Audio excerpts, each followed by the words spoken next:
Welcome back here to Live Now from Fox. I'm Andrew Kraft. Thanks for being with us on this very busy Monday. Hope you got a good weekend in as well, but we're just getting started here. Live Now look there over the Phoenix, Arizona skyline. That's where our next story takes us because we are learning more details about this part-time worker for Maricopa County elections who appeared in court today over stealing items from an election office here in Maricopa County. Maricopa County, as you know, is Arizona's largest county. It's very consequential in many of these national elections. Let's talk about this story even further. We're going to do that with our friend here at Fox 10 Phoenix. That's, of course, reporter Lauren Clark. She's on this story today. Lauren, good to see you, and thanks for being with us here. Get us up to speed. What exactly happened?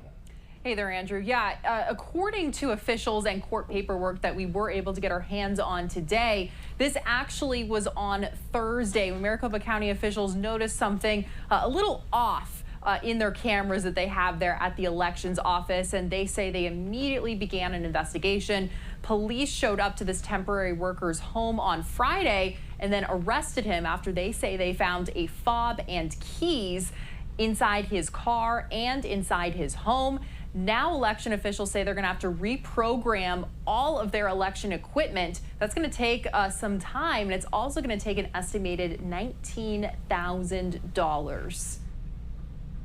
It's distressing to hear anything like this happening, but it's also kind of gives me some satisfaction to know that they almost immediately saw that there was some issue and took steps to do something about it. Helen Purcell, the former Republican Maricopa County recorder of nearly 30 years, reacts to Monday's news out of the election office. Law enforcement is accusing a temporary worker of stealing a fob and keys from the building on Thursday.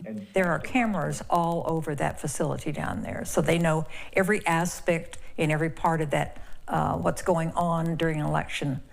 They have people watching that and looking at that all the time. According to court documents, surveillance cameras captured 27-year-old Walter Ringfield grabbing a lanyard with the security fob and keys. When his employer confronted Ringfield, documents say he denied it, but election office security guards saw the lanyard and keys inside Ringfield's car.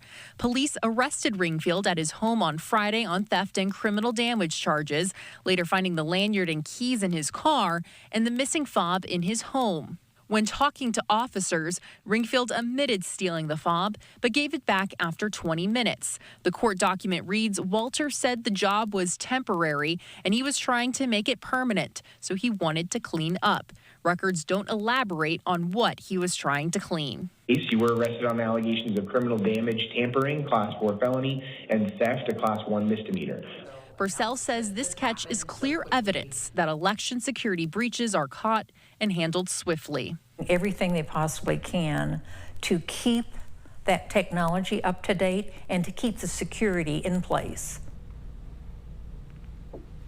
Now, according to the documents that we found from the Secretary of State's office, Ringfield is not associated with any party when he is voted in these elections. Interestingly, though, he did have a candidate's intention form that he filled out to run for the Democratic nominee in a Senate race. That was in January of 2023, though. And I want to be very clear, he is not, again, I repeat, not on the ballot. It's against the rules for someone who is running in a race to work in the election that they're running in, as well as their family members. So that's not what happened here because he is not on the ballot. Reporting live here, Lauren Clark. Andrew?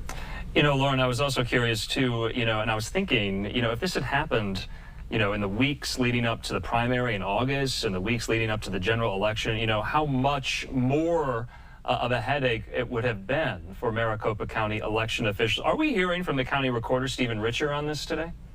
Yeah, that's a great question, Andrew.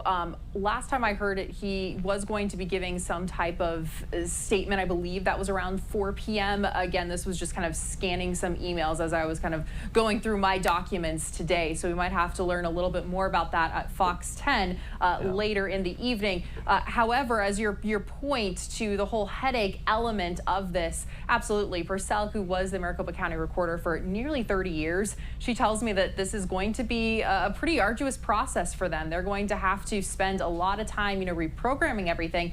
And her best guess is that $19,000 that they're predicting this is going to cost them, that's probably going to be, she says, in labor costs, because they're going to be having folks working around the clock here to ensure everything is reprogrammed. Again, she says perception is very important here, to just rebuild that perception with voters and to show them that they are doing absolutely everything to make sure that this election is secure. And she said in her words that catching things like this just really, again, concretes the fact that she believes that this is very secure and that election officials, again, of course, taking this very seriously too. Yeah, and unfortunately we know back in the wake of the 2020 presidential election, the uncertainty and the doubt that was cast after results in the state, specifically in Maricopa County. So no doubt something like this, a story like this, doesn't help to dispel some of that, and we'll see where this goes from here. Lauren Clark, thanks so much. Talk soon. Thank you for having me. All right.